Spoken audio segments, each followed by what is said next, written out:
17 minutes past 2. Now, for the next half an hour or so, you may just want to listen, and I really wouldn't have a go at you for that, because I have a very interesting gentleman with us. His name is Shoaib Sultan Khan, and he is the chairman of an NGO called the Rural Support Programs Network.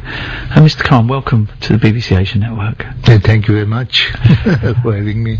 Can you explain to our listeners what the Rural Support Programs Network does? What does it hope to achieve? Well, it all began in December 1982 when I was invited by a Geneva-based NGO, the Aga Khan Rural Support, the Aga Khan Foundation, and they asked me that if I would be willing to initiate a program in the northern areas of Pakistan. And this is the most difficult mountainous area. You might have heard of K2 and Nanga Parbat. Yes, these are all these mountains. Yes. Himalayas, Karakoram, Hindu Kush, Kunlung, Beautiful all these join there. Pakistan, though. Yes, it is. So this is where they wanted this program, and there were about 1 million inhabitants in that area. And they wanted an economic program which should double the income of the people in 10 years. Okay. Right. I was, of course, as I was telling you, in the jungles of Mahaveli at System H in Galneva. Wow, okay. When they approached me. You were in Sri Lanka at that point? Yes. Yeah. This was as a UNICEF social development consultant. How do you set about looking at 1 million people and thinking, how am I going to double your income in 10 years? I mean, this is making my head explode, the very idea. I mean, it's on such a huge scale, with so many problems, so many barriers, whether it be education, infrastructure, health. How do you do this? Well, I had the pleasure and privilege of meeting a real visionary in my earlier incarnation as a civil servant in Pakistan, and what Bangladesh used to be East Pakistan. Yes. There was this gentleman called Dr. Hamid Khan, and he was implementing a program there. And he said that, look, if you want to improve the lot of the rural poor, then there is a distillation of the experience of the world over almost 15, 20 decades. And it's that development theory, the development principles which really, if implemented in letter and spirit, then they make a difference. You'll be surprised that these principles were from 19th century Europe by a man called Raiffeisen. What are these principles? Three simple principles: that individually rural poor are helpless, but if they get organized, then it's a question of empowering them. Right, okay. And secondly, that capital is power. Unless they try to and agree to generate capital through a process of savings, however poor they may be, they would never be able to get the kind of capital that they need.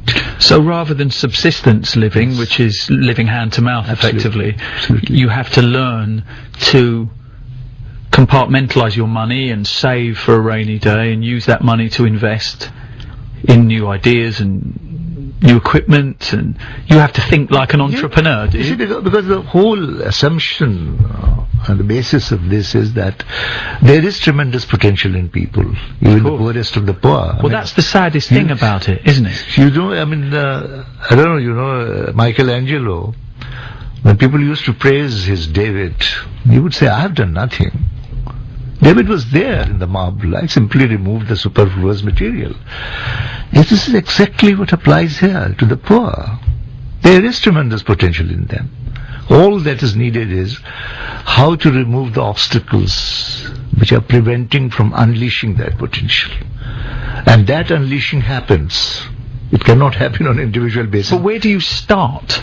on that process? Because of course there's a lack of education, there's a lack of perhaps political willpower. You don't go with a preconceived notion. You go to the poor. I mean, for example, when I go to a village, and now in 3 weeks' time, it will be 60th year of my working life. For the last 30 years, I've been doing nothing but going to villages in Pakistan and South Asia and mostly India. I must have gone to 7,000-8,000 villages by now. To help. Interacted with about nearly 500,000 or so men and women. And when I go to them and they expect that I have brought something, and of course the first program that I was doing with Aga Khan, one of the richest person in the world, they thought, well, I must be loaded with money and I'll come and say, all right, tell me what your problems are and what you need, and here it is, and I'll do it. And I'll go and say to them that, look, I'm not prepared to, neither I'm capable of doing anything if you tell me what your problems are and why these should not be done, and what, I mean, I said that the government is there and the others are there, you can go and tell them that. I have simply come with a methodology of development, which I can tell you those countries which were poor, and I quoted them, Germany, Japan and all those countries, they were as poor as you are today. In the post-war period? Not in the post-war, I mean, go 100 years back. Oh, I see, right. You read Dickens and you see what was England. Absolutely. So, how have they come out of that? And I said, it is that methodology, whether you talk of Raiffeisen, you talk of Rothschild pioneers, you talk of these people, and they would say, all right, then, I said, it is a development partnership that I want to offer you. Development partnership has these three obligations on you. Get organized, identify a leader from amongst yourself, generate your own capital through a process of savings, and what is most important, unleash the potential that you have. That is your human resource development. Okay, we've got a few callers that have come in. 08459 440 445 is the number. What we're talking about necessarily is not charity, because we're talking about an NGO, a Rural Support Programs Network, which, as you've just heard Mr. Khan talk about, is very much about empowering poor people. But I'd like to know from you, what makes you, listening to the BBC Asia Network this afternoon, want to give to charity? And perhaps if you don't, why don't you? Sobia is in Scotland. Hello, Sobia. Hello, Nihal. How are you? Fine, thank you. Now, you worked for an NGO in Pakistan, is that right? Yes, I did. I used to work for an American NGO, so I was there when the flood hit, so I was down in Tucker for about 3 weeks at a stretch. Wow, okay. And what difference do you think the NGO made? No, it was a huge difference, because obviously, first of all, we distributed NFI kits. They are non-food item kits, because, you know, villages upon villages were just washed away. Yes. There was nothing there. So this is basic survival? Yeah, basic survival, Right. and of course water, hygiene, tablets, things like that. And then after that, it was the building of the shelters, so that at least they had something.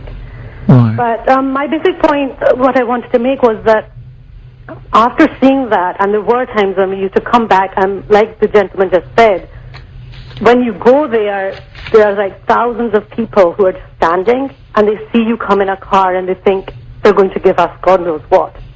And initially, of course, that's not what happens. We have to go in and do assessments. And there were so many times when colleagues of mine used to just come back to the main city and just sit and cry, because there was nothing initially that we could give them. And it was really, I think, one of the most eye-opening, depressing periods of my work, that you come back and you feel helpless. And I suppose in turn to that, then I used to call back home here in Scotland, and I used to tell Mum and the rest of my family, look, people really need your help. But you know what the sticking point was? People mistrust the charities, especially Pakistan's charities and the government funds, so much that people weren't willing to give.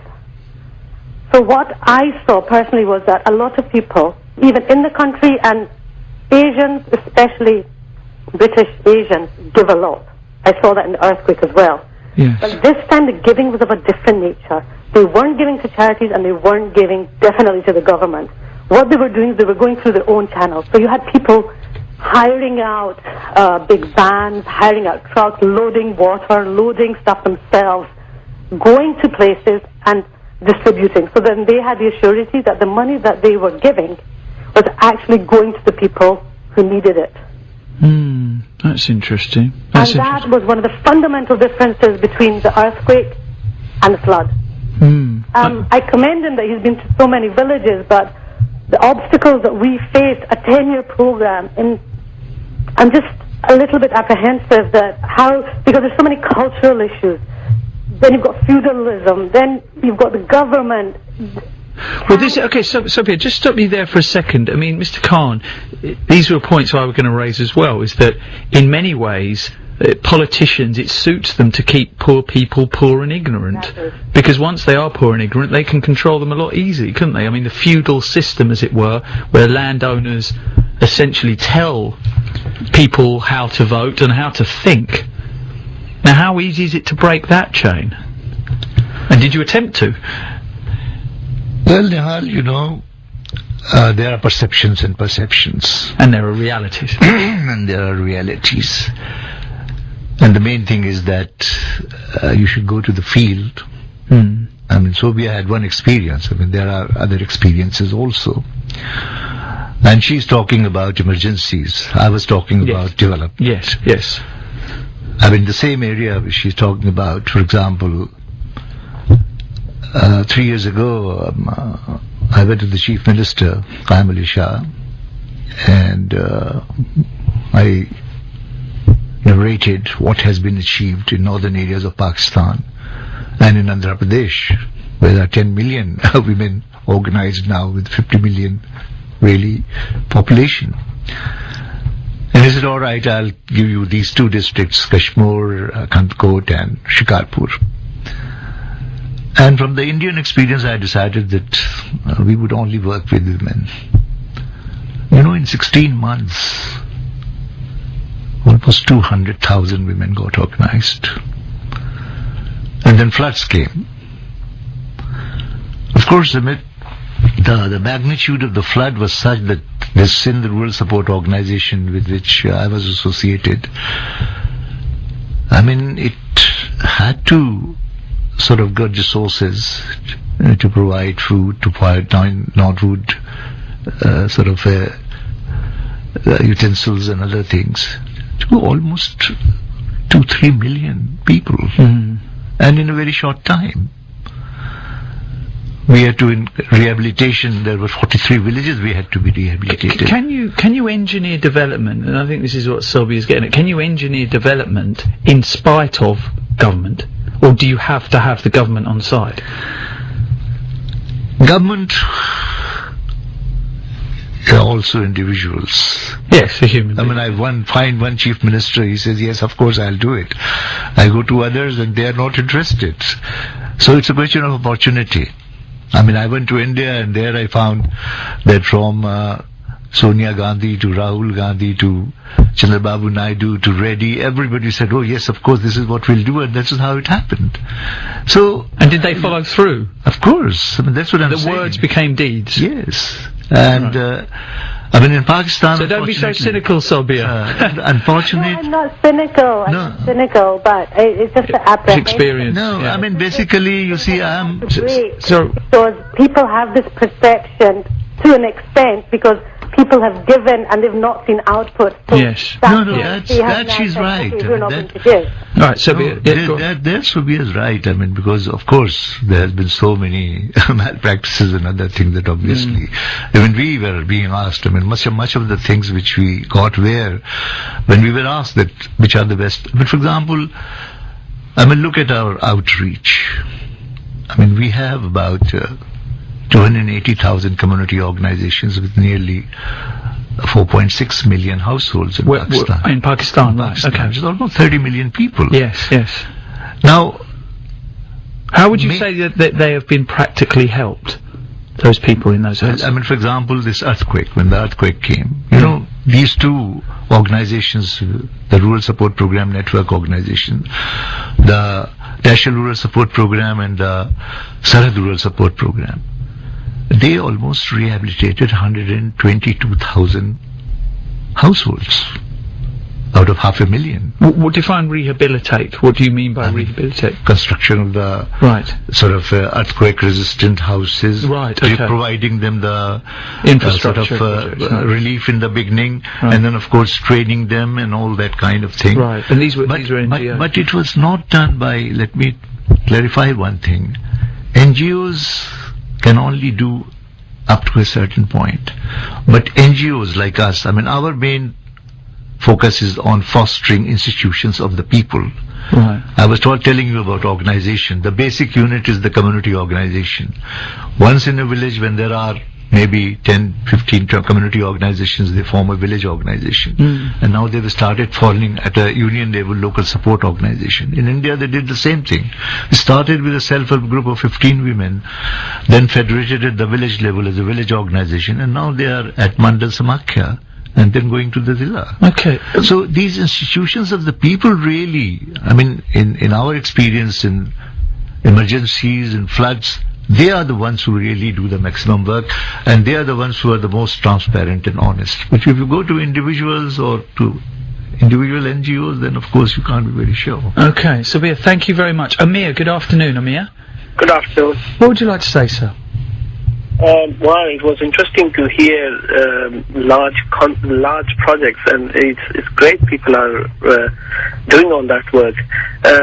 Where I came from was that I saw a flood of emotion and a outpouring of donations, but only to individuals. They were not ready to support organizations, NGOs, or the government funding program. And that was a bit of an eye-opener for me, because I didn't expect that. When the floods came, I was due to go on a family holiday, and 3-4 days before the holiday, I was on a party where they raised some money, and I thought, I'm going there, I should try to raise some money as well. So I sent out a text message to my friend group, and even my electrician said, can you take £20 from me? And this is £20 from my cousin, and there's another one. This is another. And out of that text message that I sent, I raised $3,500. Wow! Wow, that's amazing. In 2 days, because I was due to fly in 2 days, and people came to my house. So you took, sorry to interrupt you, Amir, but you took that £3,500 cash to Pakistan with you, yes, and then you figured out while you were on the ground how best to spend it. Right, and then on the way, when I understood that I've got this money now, I started making contacts with who are the people who are working on the ground, and I found an organization by students. And these are students in high caliber institutions. Some of them were in LUMS, if you have heard of the name, in Lahore. The Lahore University of Management Sciences, one of the top universities there. Some of them were doctors from King Edward, Allama Iqbal, and so they were students of high caliber institutions who. And you'd never met any of these individuals before? I before? had never met them. I just found them on Facebook. Wow. Okay. So you had no idea how legitimate or not they were? I had no idea. So I went and met them, and these were boys, really, and girls who were packing their trucks and taking it to the affected areas themselves. So they were not hiring any support. They were just packing things themselves. And I asked them, what do you need? And they said, we need shoes, we need blankets, we need water containers, and that's what we need. So it didn't stop there. I'll tell you, Nawal. It was amazing. So I said, right, I've got £3,000. I'll buy £1,000 of shoes, £1,000 of blankets, and £1,000 worth of water containers. Right. So what happens? I go to a shoe factory, And I said, well, I'm looking for shoes, and why are you looking for them? And I'm doing this. Okay, fine. So this person takes me around, shows me different types of shoes, and says, I think these are best for you. And then he says, right, you need about 100,000. I'll pay you, it's about £1 a shoe. So he says, these are 1,000 pairs for you. And I said, right, so how do I pay you? I says, I don't want any money, take it. Wow. Okay, so essentially, I mean, just to cut a long story short, it's direct action, effectively direct action. That they saw that somebody is actually doing it themselves, and they just gave the money to me. So that 3,000 that I raised, in effect, became 5,000 by the end. So people just the blanket. I mean, sorry to interrupt you again, my friend, but essentially, what you're encouraging at British Asians to do is, if you see this issue, you can very easily, very directly deal with it yourself. Oh, yes. Okay, Amir, we're going to have to leave it there, but thank you very much indeed for that. Suk in Dartford, good afternoon. Hi, Nihal. How are you? I'm fine, thank you. I'm fine, and I've just come back from India. Right. And you do see loads of poverty there. Yes. And I just feel as though the people that live there, they seem to turn a blind eye. That's how I felt. And when you see them, I was spending so much money, and then I felt guilty for spending so much money when people out there don't have as much as yourself. Were you ever told, Suk, don't give money to these people, they're gangs, they're not real, you know, the kids are not real, they're you know, they're in a gang, yada yada yada. Were you ever told any of that? Yeah, he was like, if you give it to one, you're going to get another 20 coming up to your car, you know, just get in the car, shut the door and go. And, you know, you just think, well, no, I think I can do a lot more than that. You know, we do raise loads of money here in England. We always do charity events, raise money for charity. Never seem to do it to send it to India, because I always feel as though the money's not going to get to the people that need it the most. So that's the one thing in the back of my mind that worries me. Well, so, sorry to interrupt you, Suk, because I just want to bring Mr. Khan in at this point. This is such a big problem. I mean, you're talking about in India alone, estimates 700 million people living on $2 or less a day in India. The poverty problem, I mean, Suk, where were you when you saw all these beggars? Were you in the Punjab? Were you in Bombay? I was in the Punjab. Right, in the Punjab, seeing this kind of poverty. I mean, 250,000 people, this is a drop in the ocean, isn't it? I mean, obviously I understand that you've got to start somewhere. How many people do you think these programs have brought out of poverty in the last 10 years? Well, in 1995, when UN asked me to initiate the South Asia Poverty Alleviation Program, and one of the countries was India, and I know that the file went right up to Mr. Narasimha Rao, the Prime Minister, that should a Pakistani be let loose in the rural areas. And he said, why not? Because he's coming with a UN hat. And let him start from my district, Kurnool. So I was sent to Kurnool. And as the lady was saying, I mean, I was really shocked. Women earning 5 rupees a day, weeding the fields of the zamindars. Backbreaking work. Yes. But those same principles which I mentioned to you in the beginning, the principles of development, once they got organized, once they started generating their own capital through savings, once they improved and unleashed the potential they have. I was there, listen to me now, I was there, I mean, within these 12 years and now they're almost 15 years, 10 million such women have come out of poverty. They are now accessing credit from commercial banks, and of course the government has been very sort of generous in that it reimburses. This is why there was this big MFI crisis there. It reimburses the interest to the bank if it is paid on time. And those very women which were earning 5 rupees, when I go to their houses now, they have all facilities that I can imagine of. And they can even access 100,000, 200,000 rupees through these organizations from the... So, as you said, there are almost 450 to 500 million people in India. Yes. And I'm talking about 50 million. But now Just 10%. Sonia Gandhi had come up with a program called National Rural Livelihood Mission.